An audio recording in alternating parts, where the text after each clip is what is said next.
This will be the story of the millennium. It was a beautiful fall evening. It was dark but clear. I noticed a couple lights in the sky. Sightings were extant from Metro Halifax to the southwestern tip of Nova Scotia. I'd seen this object. We didn't know what was happening. I had to make sense of it, and I certainly had to make it known. Because you couldn't believe what I'm seeing through my binoculars. Everybody knew what had happened that night and were held to secrets. I don't know, it just isn't credible. We lose sight at the bottom of the hill, and we get to the top of the hill, it's in the water. I don't know what that thing is down there, but it's no submarine. And it was very disturbing. Very eerie, very eerie. It was the most highly classified subject in the United States government. Something came out of the sky and went into the water in Shag Harbour, and nobody knew what it was. I mean, I definitely knew what I saw. I haven't seen anything like it, not ever since, or before. This case does not evaporate. There were many strange lights in the sky over Nova Scotia that night. But for the people of Shag Harbour, those lights would fall to the earth, and the eyes of the world would fall upon Shag Harbour. And this case could be the one.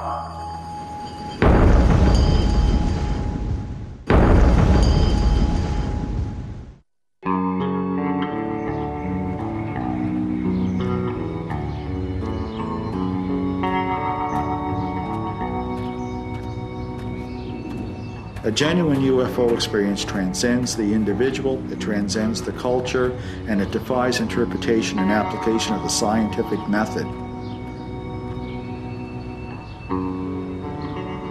It changes us in some fundamental sense. And once we have the type of proof that'll stand up to the skeptic, this will be the story of the millennium.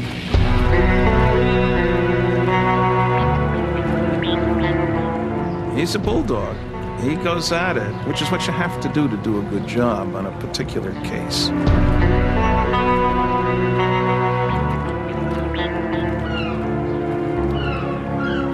It takes time, it takes money, it takes dedication. And so Chris's work has made Shag Harbour into a meaningful case. And this case could be the one.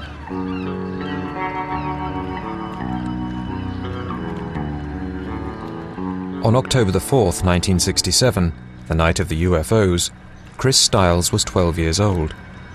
He was one of dozens of people who saw strange lights in the sky over Nova Scotia that night, and that experience would make a lasting impression. Back on the night of October 4th there, after leaving the front door of the house and racing down through the adjacent streets at breakneck speed, around to the corner there of the nearby warehouse, and made my way over the tracks here to get a vantage point to see what was moving along the harbour. I remember standing there utterly terrified. I had the sense that I wasn't supposed to be here, I wasn't to be this close. And this huge orange sphere was simply tracing the shoreline a ways out, coming directly toward me. I kind of felt as if it would be like a dog when you run from it, it would suddenly pounce on you. I literally felt cold inside. I can remember it was one of the few times in my life I felt real fear, and you know the difference. It's like when people discuss the difference between hunger and sugar hunger, something that few people in North America truly know.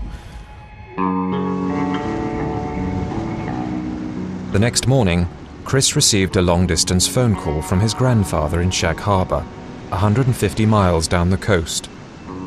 His grandfather told him that he too saw lights in the sky last night, and that one of those lights had crashed into the waters of Shag Harbour.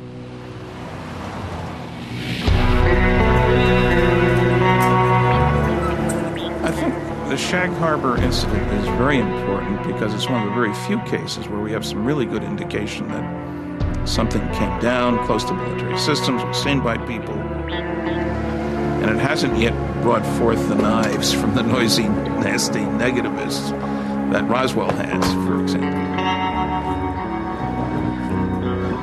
Well, this is certainly the spot. Yep. A few little changes around here. See, they slapped a coat of paint on the building. Yeah. Years later, Chris saw a television program about the Roswell, New Mexico UFO crash of 1947. It reminded him of Shag Harbour. From that moment, Shag Harbour became an obsession with him. The Shag Harbour incident is unique in that it's one of the cases that the more data you learn, the more witnesses, the more documentation, this case does not evaporate. The more you learn, the stronger it gets in terms of its unconventional reality. One of the first witnesses Chris talked to was a fisherman named Laurie Wickens. We was driving up through Shag Harbour, headed towards Woods Harbour, taking the girls home that were with us. On the night of the UFOs, young Wickens and some of his friends were driving home from a dance. We happened to look off to our right. I think I noticed them first and see some lights flashing in the sky. One would be on, then another one, then the four would be on, and they'd all go off, and that sequence would start over. We thought it was an airplane, although the lights were different than any planes that we had seen, but I still figured it was an airplane at the height and stuff, and the speed it was flying. The strange flashing lights followed the car along the highway for some time. Wickens thought the plane was in trouble. It's flying this way, tips that way, but we're coming into a hill, so we can't. We lose sight of it at the bottom of the hill, and when we get to the top of the hill, it's in the water. And we figured it was a plane crash, so we went to the nearest phone booth and called the RCMP. The officers wasted no time getting to the scene of the crash, near an Irish moss plant overlooking the harbour. When officers first drove into the parking lot of the plant, there was already a crowd of locals gathering that were trying to figure out what was going on out on the waters of the Sound. What they saw when they got there was a pale yellow light that appeared to be as much as 8 feet above the surface of the water, and it was moving under its own power. It was moving in the direction of the ebbing tide, but it seemed to be moving at a greater rate than that, and it was trailing a wide path of yellow foam.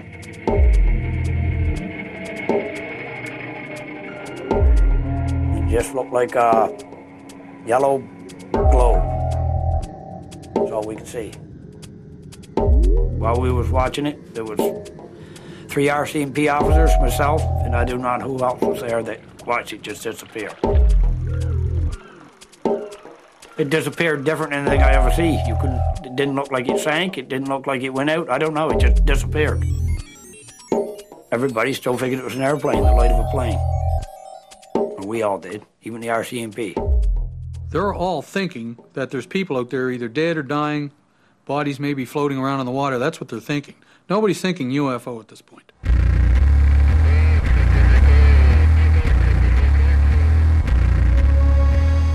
Whenever there was trouble on the water, the RCMP relied on local fishermen for help.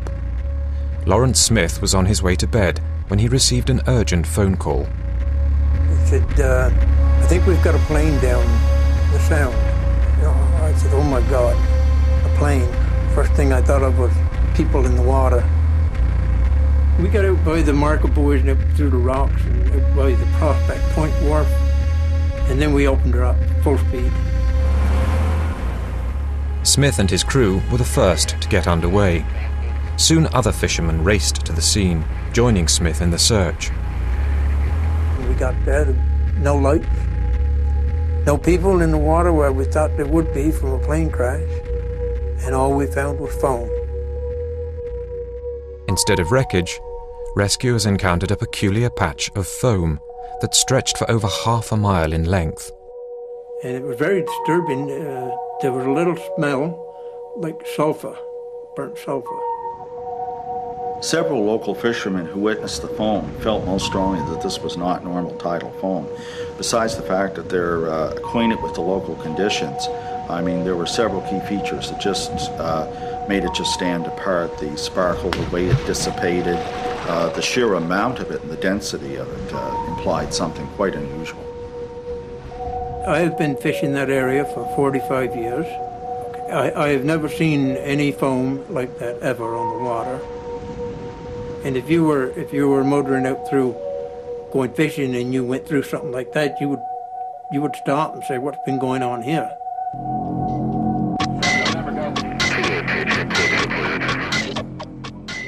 As the fishermen searched the harbour, the RCMP contacted the Rescue Coordination Centre in Halifax. The RCC put out an urgent call to military and civilian sources, asking for reports of any missing aircraft along the eastern seaboard, from Labrador to Cape Hatteras.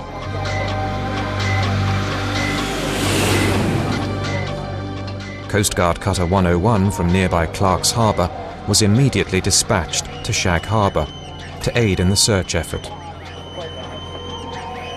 It was so quiet and clear, and the sound travels over water that night, that they could hear the twin diesel engine starting up 13 miles away in Clark's Harbour.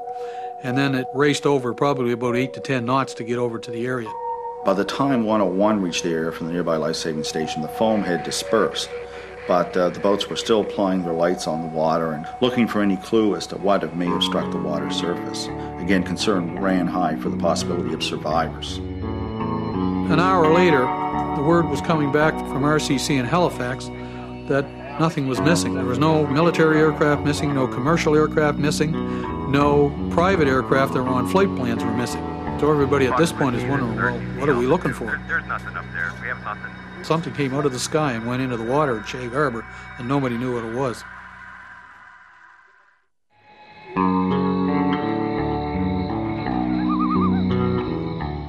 Nobody seemed to know what it was that crashed in Shag Harbour that cold October night, but everyone agreed something had gone into the water and could still be resting there, perhaps something worth looking for.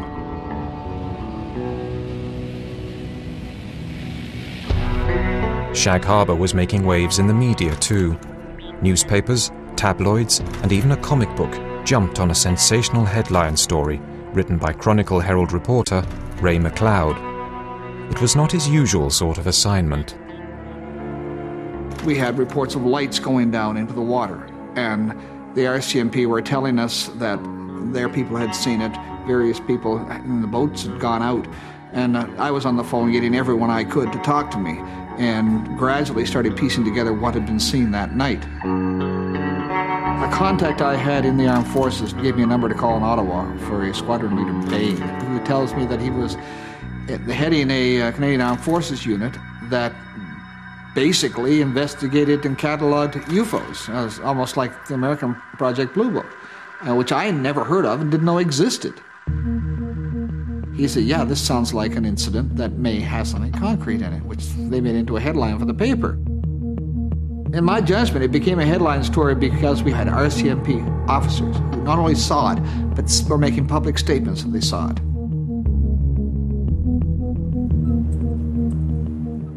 McLeod's hunch as a reporter warned him that this official candor was too good to be true.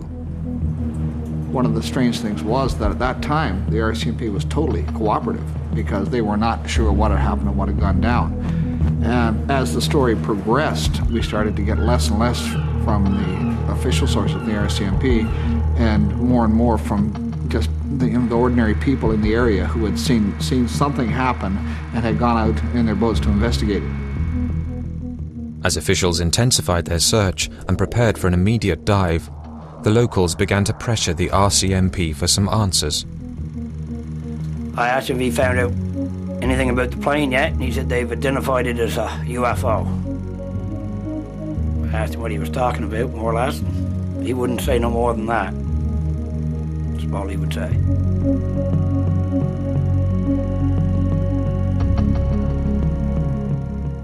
On October the 7th, 2 days after the crash, Navy divers from HMCS Granby started searching the bottom of Shag Harbour for wreckage. But what this wreckage might be remained unspecified.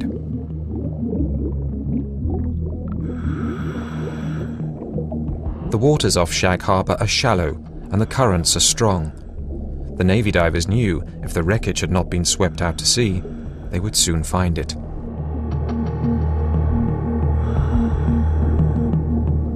Now, as it turned out, they stayed on the dive until Sunday night, so that they'd done 2.5 days on the dive before they packed up and took whatever they had into an old deuce-and-a-half Army vehicle they called Old Sid. They come in around noontime. They had a package, which they brought in and put in the Navy divers' van, and they left, and that was the end of all the diving.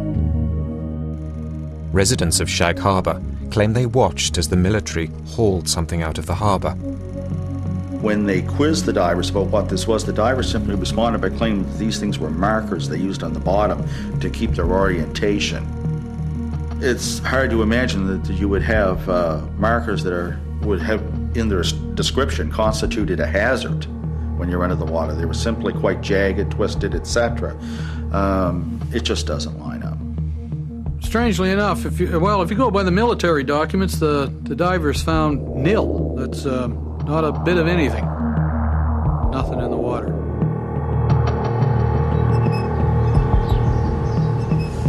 I'm looking forward to having a look at that slide. Yeah, I am too, because I haven't seen it for quite some time, and it'd be nice to look at it again. So sure. After you. Thank you.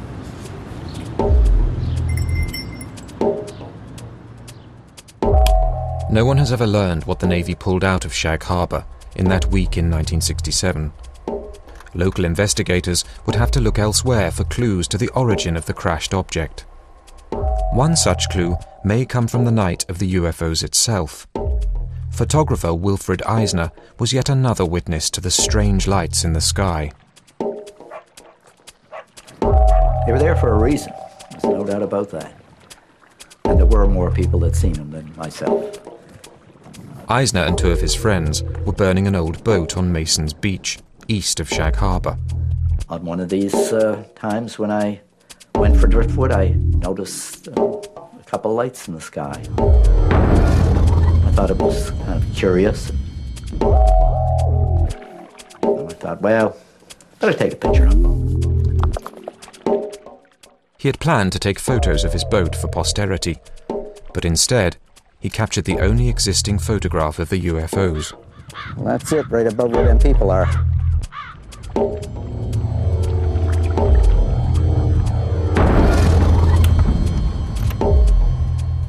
The 5-minute time exposure he took that night yields interesting details about the nature of the objects. First time I saw this slide, I was really impressed with the detail on it. Maybe you can explain the streaks and the colored lights in the middle of the picture itself? Well, the streaks, Don, were made, as you can see, by the stars, and that would be the length of the exposure, because the Earth is moving. And these three lights are obviously stationary, and they have left no streaks whatsoever. The third light would have appeared to me, I would presume, at this point in time, as a star. Right. You see. Yeah. But then it left no streak, so it was a stationary object for that duration of the exposure. It's not a helicopter or any such object. The helicopter couldn't hover in position like that and stay that way for 5 or 7 minutes without moving and blurring the image. It's quite incredible. Yeah. Well, Chris Stahl and I figure this photograph is significant in the fact that it took place about an hour before the Shag Harbour incident. We're not claiming that this is the object that went into Shag Harbour. I don't really believe it was. It's just another one of the objects that was seen that night, but it is a UFO, and it's quite spectacular looking, and we'd like to know what it is or what shows up behind those lights. When Canadian Defence Department investigates UFO that dived into Nova Scotia Bay. Early in the investigation, Chris Stiles joined forces with Don Ledger, who had his own sighting on the night of the UFOs. Don brought a pragmatic approach to the UFO investigations. He had called me, hearing of some of my exploits on UFO matters. He became very interested, and we decided to combine forces to try to shed some light upon that case and the UFO phenomena. The Shag Harbour incident seems to be the UFO story that never ends. It seems the more you investigate the Shag Harbour story, the more detail you get. It never seems to dry up. There's always another detail that comes out, another witness that comes forward. It's a highly anomalous incident that took place in 1967 and seems to continue and continue and continue, and it still continues. But what of the official investigation of Shag Harbour? If the military and police were calling the objects UFOs, would their official documents provide more details? Chris hoped to find that answer through the National Archives of Canada. He was not surprised when he learned the military had a keen interest in Shag Harbour. Records Group 77 is a hodgepodge of UFO reports from civilian, military, and police sources. It gives a whole cross-section of Canadian UFO reports. And what they are mostly is a record that was compiled and sorted through and preserved by the National Research Council. RG-77 contains over 7,000 UFO documents dating back to 1947. I knew that there was a microfilm record in Ottawa of UFO documents. I'd heard it mentioned by other researchers. I tried to read up on as much literature as possible, and I just requested anything and everything they had from that period in the hope that something would have a bearing on Shag Harbour, and indeed we did strike pay dirt in RG-77. The breakthrough came in the form of official telexes between Ottawa and Nova Scotia. There are a number of documents, a number of telexes that went between the bases and the D&D record that show that they thought they were dealing with a real UFO incident. Some of the officers wrote on these documents, which have been preserved on microfilm. And perhaps what's even more telling is the margin notes. We have 3 letters scrawled at the top, UFO, and underlined 3 times. I've looked at thousands of documents from various UFO incidents, and that's the only case where I've ever seen this reaction. I've often said, I don't know if what's responsible here is extraterrestrial, extratemporal, or extra-dimensional, but it was certainly unconventional. And I think they ran with that premise in Ottawa, and I think that the priority and the tone of these documents speaks loudly that they were dealing with something potentially extraterrestrial. Canadian Forces Station Barrington lies 13 miles from Shag Harbour. This NORAD radar station provided aerial detection during the height of the Cold War. Chris and Don wanted to know what role it played in Shag Harbour. I think we would have been very concerned. What is it? Whose is it? What are its intentions? Did the various and sundry sensing systems in the area detect anything? Where is that thing? What's it doing? And do we have any good, solid information on it? So what I'm saying is you have to look at this from a strictly military viewpoint. Defense. What's going on? What can we do about it? That's a very important consideration in today's world. And if this is truly is a vehicle or vehicles from other planets, then finding out their method of propulsion, finding out what they're made of, finding out how they work, would give tremendous military advantage to the nation that uncovered that information. That would be very hot military data, partly because it may tell you where you're vulnerable. Did this radar site detect the Shag Harbour UFO? This is still active. It's there's a landline running out of here somewhere, and it's feeding greenward for western approach, and I think they're using the Halifax to probably link through to Moncton Centre and New Brunswick. It's all automated, of course. Oh, it's all automated, yeah, but it's still working. Yeah. And you can certainly see why they picked this site for the base. Traffic's constantly going through here all day long. It's up there now, probably just can't see it. If there was something over there, this thing had to have it on it. Yeah. Unless, of course, like a lot of UFO reports, they don't pick them up on radar, but apparently they did. But then again, coming in over Siberia, they had it. They had it over northwestern Canada and Alaska and so on. You look at Mercy's RCMP report, he had returns of his sighting up at Sambro. What? Yeah. 2 hours to half an hour before a deck of radar. Yeah. And they had visual sightings too, you know. And one of those objects was seen to surface and arc toward southwestern Nova Scotia. So, yet these boys saw nothing. Not a thing. They saw nothing. Radar, negative. I don't know. It just isn't credible. Let's take a look up here. But at the end of it, it's interesting that the military still stated that they believed that something had indeed gone into the water and that it had been unconventional. They just didn't find it. It's kind of different from the other ufological stories, not only in that no one reported a UFO, but in this case, this is the one that got away. Or did it get away?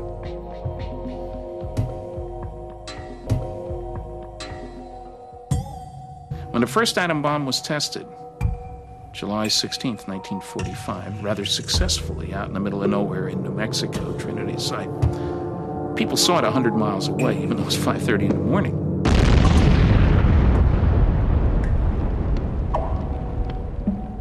So a press story went out. An ammunition dump had blown up, and fortunately nobody was injured. That appeared in a number of papers in New Mexico. Had to say something. They were lying through their teeth, but of course they were, and they should.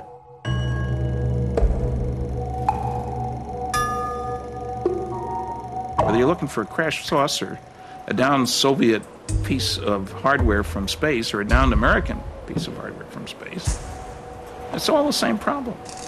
How to mobilize people, how to package, ship, where do you do it, how do you keep other people away?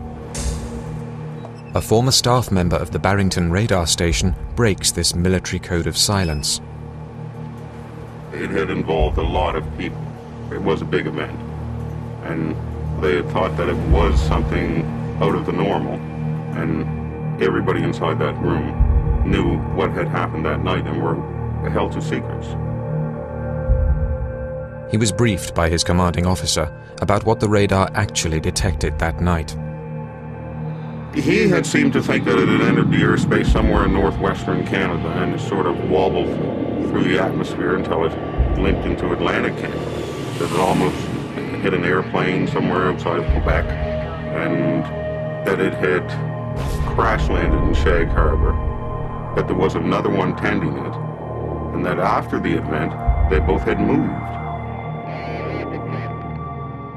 Did the military know that there were, in fact, 2 UFOs in Shag Harbour, and that they had left the impact site submerged, coming to rest off the coast near a top-secret military base, 30 miles away? I think that perhaps if there is evasion, and if perhaps there's a coordinated cover-up, then somebody somewhere had to be smart enough that that little light bulb went on and they said, look, what better way? We got a bonus situation here to cover up a UFO attempted recovery operation 30 miles away and say, yes, guess what? We think a UFO crashed, and have everybody and all the cameras pointed at the impact site. However, it still is hard to fathom. And as much as I dislike the story, and still dislike the story, I had to make sense of it, and I certainly had to make it known.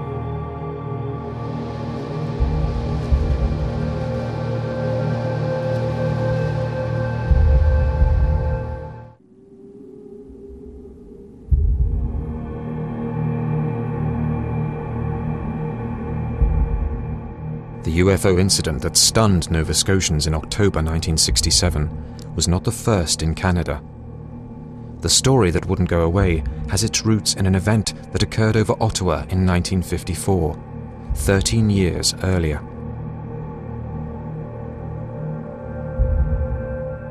Worried that their skies were under siege from an unknown threat, the Department of National Defence, in cooperation with the Department of Transport, established the world's first UFO detection station in Shirley's Bay, 10 miles west of the nation's capital. The government would have preferred to keep the whole thing quiet. They were almost successful. Wilbert Brockhouse Smith, an engineer with the Department of Transportation, was the man in charge of this project. It was his brainchild.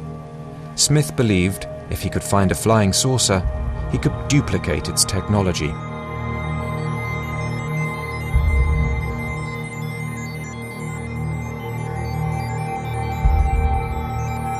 Smith had really put his finger on things. He was a scientist. He was somebody who looked for facts, for data, for solid information on which to base whatever his conclusions were. The people with a serious interest in flying saucers thought well of Smith. Smith suspected that flying saucers worked on magnetic principles, geomagnetics.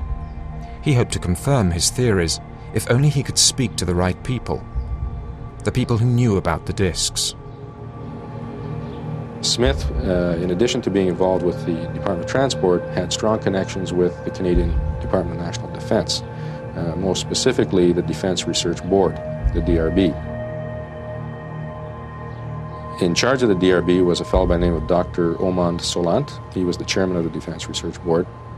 Solant was a good friend of Dr. Vannevar Bush, a prominent scientist in the United States, and one of the individuals who was allegedly in charge of a group of scientists looking at a crashed disk.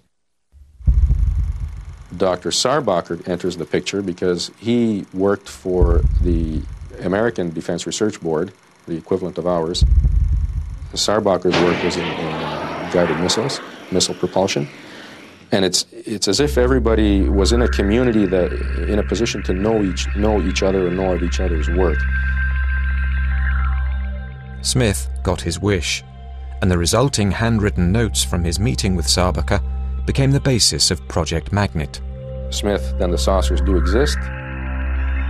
Sarbacher, yes, they exist. Do they operate, as Scully suggested, on magnetic principles? We have not been able to duplicate their performance. Do they come from other planets? Sarbacher, all we know is we didn't make them, and it's pretty certain they didn't originate on this Earth. If I understand the whole subject of saucers is classified, yes, it is classified 2 points higher even than the H-bomb, and in fact it is the most highly classified subject in the United States government at the present time.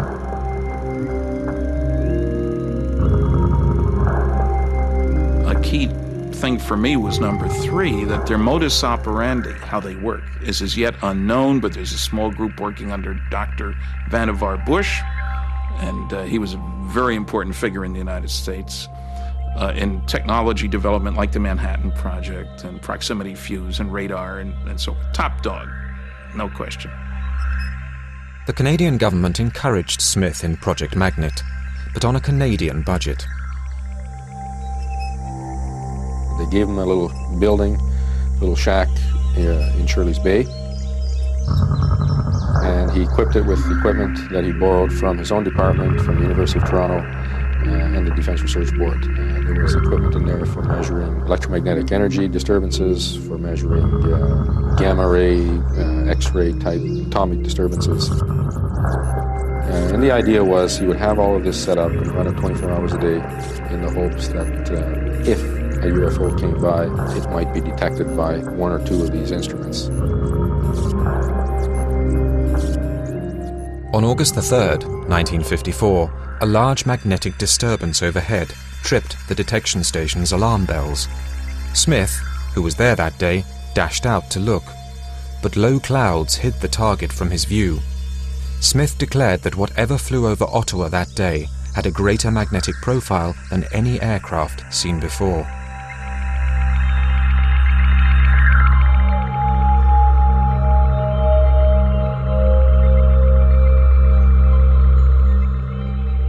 Smith was so excited by his achievement, he wrote a press release that was immediately picked up on wire services and transmitted around the world. His superiors found themselves in an awkward position. They met with Smith and told him what he had to do.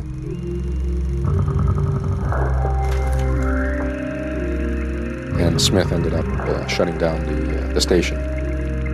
At that time especially, maybe not as bad now, but at that time, talk of flying saucers was not taken in a very positive light. You know, you were nuts. And here you have a Department of Transport, a public group with a flying saucer research station attached to it. So his people were quite upset with all of this.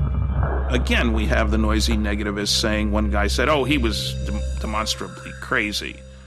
He said that on a television program. And of course I had to jump in and say, you know, that's Tommy rot. It's just total nonsense. He did die of a brain tumor, okay. I'm not going to blame him for that, you know. So I think Wilbur Smith deserves our approval, our applause for all the effort he put into the whole UFO question and his willingness to dig deeply into what was considered, you know, crazy stuff by some people.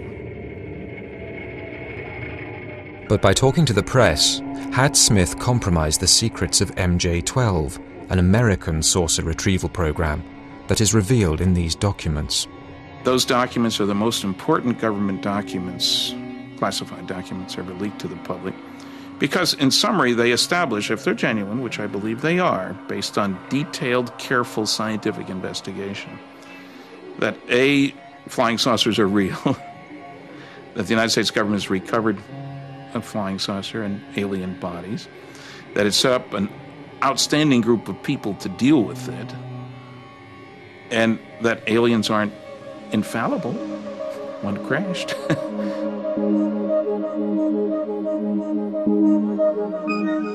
If the Americans did salvage a flying saucer at Roswell back in 1947, is it possible that a UFO was recovered in Shag Harbour?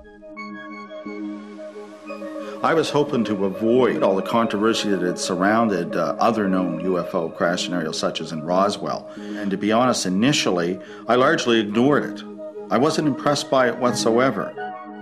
Impressed or not, it was a story that would not go away. What I was being told by the former military staff that were involved in the search effort was that while a search was going on in the Sound at Shag Harbour, military personnel already knew that the object was no longer there on the seabed, that it had moved away under the water, rounded Cape Sable Island, had gone up the coast and come to rest on the seabed off the coast of Government Point, which was the location of CFS Shelburne, Canada's most secret military base.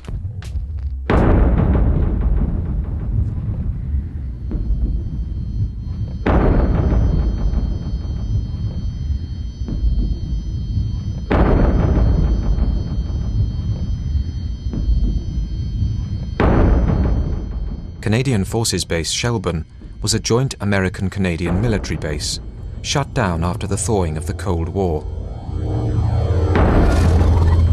Over the years, a cover story had been put out to explain this base away as being an oceanographical study base to study wave action, the depth of water, salinity of water, whatever, supposedly to aid the navies of both our countries in better understanding the ocean.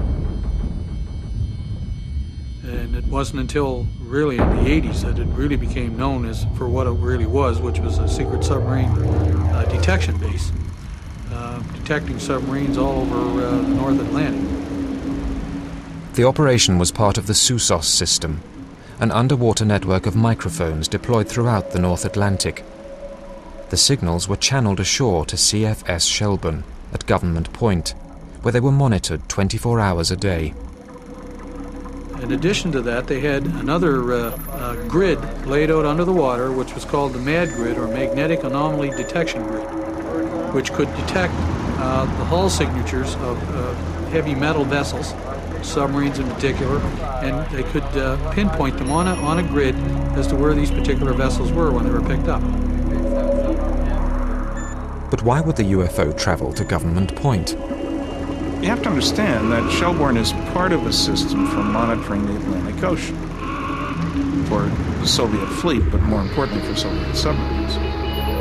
And so you're always concerned about anything coming within view of your sensing systems. And you want to know how vulnerable you are, because maybe this is something before an attack. First thing you do is knock out the other guy's detection system. So what I'm saying is there's a part of a much larger picture. It's nice to talk about saucers landing on the White House lawn, but in the real world, there are all kinds of electronic barriers, fences, call them what you want, detection systems. And I would be astonished if alien visitors didn't pay attention to these, for their own self-interest, if nothing else. The sophisticated equipment that CFS Shelburne held told them this thing was simply a few miles off the coast, resting on the seabed. I was told that a flotilla of ships was quickly assembled over the resting object. In addition to the naval activity on the water, Air Force Neptunes from Summerside, Prince Edward Island, flew grid patterns over the area, using hydrophones and radar to search for other objects. Meanwhile, Navy divers were diving on the primary target. What the divers told me simply was that there was an operation at the mouth of Shelburne Harbour, and they held station on ships and dove over a period of 1 week over what was an apparent UFO on the bottom, and that it was being assisted by a second craft that was somehow lending assistance to it. One of the expressions they used was that there was still activity going on down there. These men claimed to have been in the water and watched us at a fairly close range as they were placing cameras and sensors, etc.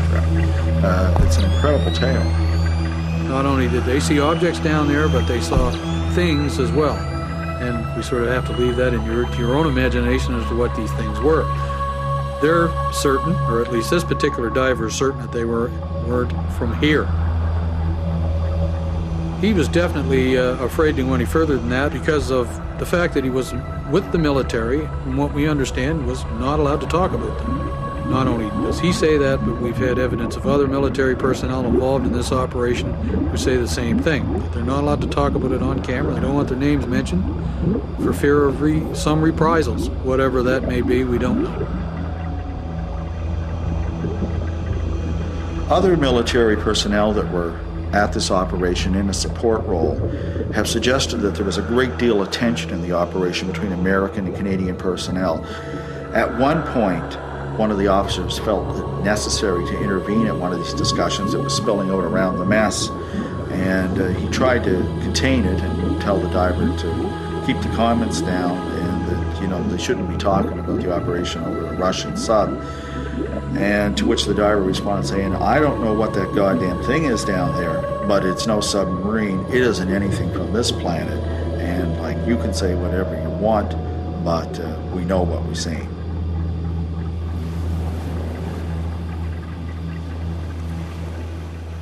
But what evidence is there to support the events off Government Point? Does this recently uncovered X-file lend credibility to the diver's claims? And what happened to the UFOs?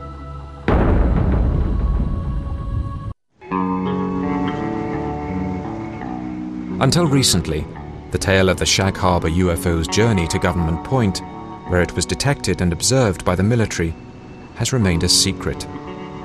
In 1993, this top-secret RCMP X-file was accidentally discovered in a Nova Scotia University archive. There's an RCMP X-file that does make mention of a second search effort off Shelburne. Again, when we go to the flap that was unfolding over Nova Scotia, there is mention by a fisherman who made an official report to the RCMP detachment.